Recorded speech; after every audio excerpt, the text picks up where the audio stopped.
Autre résultat observé à la loupe, ceux du Front National. Le parti de Marine Le Pen n'a obtenu aucun élu. Malgré cet échec, le FN reste tout de même très satisfait de son score qu'il n'aurait pas imaginé possible dans la région il y a encore quelques années. Reportage en Haute-Vienne de Gaël Fauquemberg et Margot Blanc-L'Œil.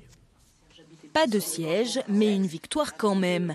Le FN de Haute-Vienne ne siégera donc pas au Conseil général, mais reste très satisfait du nombre de voix qu'il a obtenu.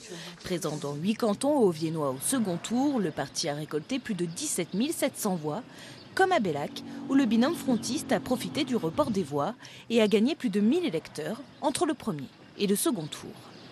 On a un programme qui leur ressemble quand on parle de la sécurité, parce qu'il y a quand même pas mal de méfaits, quand on parle des personnes âgées, quand on parle d'aider les petits commerces, quand on parle de la réduction des impôts. C'est tout à fait le programme qui recherche. Christine Marty était, elle, présente au second tour dans le canton de Limoges 4, celui dans lequel le parti avait placé le plus d'espoir. Pourtant, pas de victoire, l'heure est donc à essayer de savoir comment parvenir à transformer l'essai dès les prochaines élections, celles des régionales en décembre. Il faut que localement on soit encore plus connu.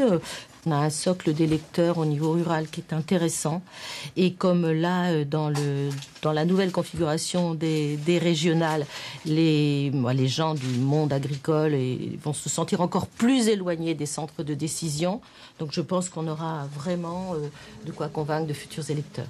Le Front National était représenté dans 20 cantons en Haute-Vienne, mais c'est en Creuse qu'il a été le plus présent, avec un binôme dans chacune des 21 circonscriptions.